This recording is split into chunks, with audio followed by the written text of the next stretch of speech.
The Thunder took Game 2 of the finals by 16 points, completely controlling the game from start to finish.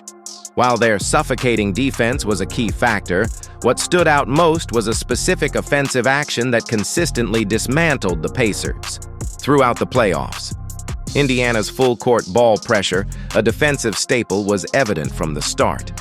Nembhard sprinted into the backcourt to shadow Shai Gilgeous-Alexander, forcing someone else to initiate the offense. Even after made baskets, the pressure didn't let up.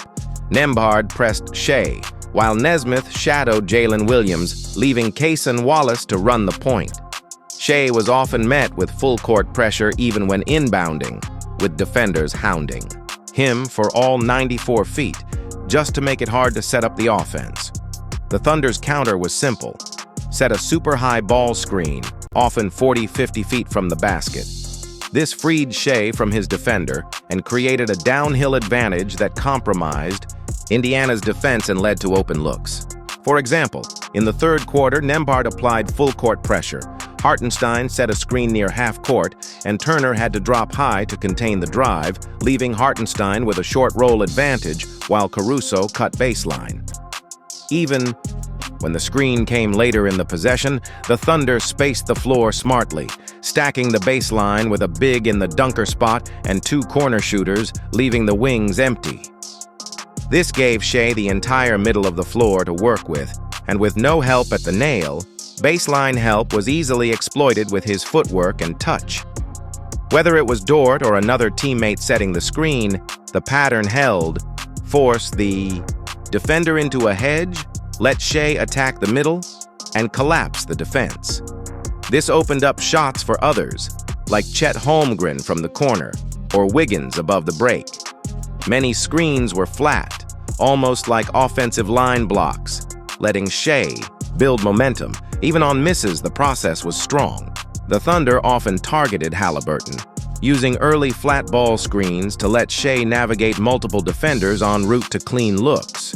Indiana's defenders tried to fight over every screen, but with both wings empty, Shai was free to attack either direction, often rejecting the screen for paint touches. Even when teammates made questionable decisions like Chet passing up an open corner three, the structure consistently created great looks, all stemming from Shai initiating off a ball screen. The Thunder continued to dismantle the Pacers' defense by mixing up who they targeted on offense, leaving Indiana helpless. In one instance, Siakam switched on to Shai but couldn't stop him from getting to the paint for a layup. Between Siakam and Toppin, Indiana alternated between hedging and switching, but OKC countered with smart screening actions. On one play, Chet Holmgren set a screen and Siakam hedged, followed by Hartenstein setting a second screen that forced Thomas Bryant to switch. Shai then isolated Bryant and blew past him, collapsing the defense and leaving Chet wide open for a three. Early in the play, the Thunder also showed a strategic wrinkle by using double big lineups whenever Bryant was on the court. With both bigs in the game, Hartenstein often operated as the high screener while Chet played from the dunker spot. When Bryant jumped out in a high drop, it created a short roll advantage and lob opportunities. The Thunder consistently attacked Bryant. Early on, he sat in deep drop coverage, giving Shai space to turn the corner, get downhill, draw help, and generate quality shots. As the game progressed, Bryant played closer to the level in a high drop, which made him more vulnerable to Shai's drives. Even when Bryant tried hedging, Shai split the gap with ease, got into the paint, and kicked out to open teammates for high-percentage looks. The same happened with Miles Turner, who alternated between hedging and high drops, but was unable to stop Shai from gaining an edge. Halliburton also got targeted in hedging actions, and just like with the bigs, Shai split. The defense attacked downhill and made smart reads. In the second half, the Pacers tried an early hedge, sending Halliburton above the screen to cut off Shai's space, but that only created a 4-on-3 advantage for Wallace, who took it to the rim for an easy floater. In the end, it didn't matter who the Thunder went at. Every matchup resulted in an offensive advantage and high-quality shots. The worst-case scenario for the Thunder in these ball screen actions is that the screen doesn't create separation, and the defense doesn't have to bring extra help. But even then, it simply turns into a cleared-out middle-of-the-floor isolation for Shea, which is still highly efficient offense. While rewatching the game, I hand-tracked every possession where the Thunder set a ball screen for Shea. By my count, there were 34 such possessions, and OKC generated an impressive 1.21 points per possession on them. For context, their average half-court offense during the regular season was 1.05 points per possession, and in the playoffs, it dropped to 0.99. I didn't just track the totals, I also captured the nuances. When broken down by screen location, half were set at or near the three-point line, 1.18 PPP, and the other half near half-court, 1.25 PPP.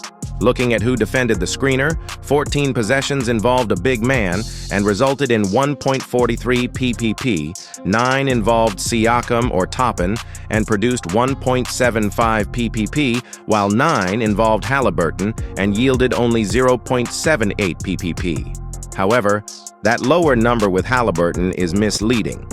While he did have one great hedge that led to a Shea turnover, many of the scoreless possessions involved quality looks that just didn't fall. Cason Wallace passing up an open corner 3 for Watker, a tougher pull-up, Chet missing an open corner 3, Shea missing a clean mid-range jumper, and J-Dub missing a wide-open look off a paint touch and kick-out. So, while the raw numbers suggest Halliburton was more effective, the Thunder still got what they wanted. When breaking things down by coverage type, the Pacers hedged 14 times, mostly with Halliburton, and gave up 1.14 PPP, switched 9 times, and allowed 1.25 PPP and dropped coverage 10 times for a brutal 1.4 PPP. In short, every defender and every coverage got torched. So what can Indiana do to adjust? Since OKC often empties the wings in these sets, the Pacers could consider lifting the 2 baseline defenders up to the elbows to zone the middle of the floor, which would risk leaving the corners open but prevent Shea from easily dominating the middle. In a similar effort, Indiana briefly tried a 2-3 zone in the third quarter to force the ball out of Shea's hands earlier, disrupting the initial screen action. Another potential adjustment for Indiana could be applying more aggressive pressure, as Shea's ability to get downhill consistently compromised the Pacers' help defense and opened things up for OKC's supporting cast, resulting in 5 different players scoring at least 15 points in Game 2. Along the same lines, I'd like to see the Pacers experiment with going under some of these screens. They typically fought over the top, but by my count, they only went under twice. Once where Shea created separation but missed an off-the-dribble shot, and once where he didn't have a clear lane, forced contact, and threw up an awkward miss. So while there are a few different defensive tweaks Indiana could try, the problem is that ball screens weren't their only issue. In the second half, the Thunder began clearing a side of the floor to let Shea post up the smaller Nembhard, forcing the defense into tough decisions. When help came from the top of the key, Shea would find the open man, triggering a rotation that led to great looks. When left in single coverage, he simply relied on his elite scoring ability. The Pacers didn't try preloading the help or sending a double from the weak side, possibly their next adjustment because perimeter help clearly wasn't enough. Once OKC got the ball moving, everyone contributed. I counted 6 second-half post-ups that generated 1.67 points per possession, with the lone miss being a wide-open 3 from J-Dub. The bottom line is that whether it was high ball screens or isolation, Shai completely dissected Indiana's defense in Game 2, leading to a 127 offensive rating, the Thunder's 3rd highest of the playoffs. With the defensive floor OKC already has, giving up 120-plus points is essentially a guaranteed loss for their opponent. Any team facing them must ensure either Shea plays great or the supporting cast does, but never both. Because when that happens, the Thunder are nearly unbeatable. Alongside 5 players scoring 15-plus, Shea dropped an efficient 34, and that's how OKC walked away with a 16-point win. Now the question is whether Indiana can make any defensive adjustments heading into Game 3. If you enjoyed this breakdown, Make sure to like, subscribe, and turn on notifications to stay updated. For more in-depth analysis, check out the Hoop Venue podcast and my social media profiles. Links are in the description. Let me know in the comments what you thought of this game. As always, thanks for watching, and I'll catch you in the next one.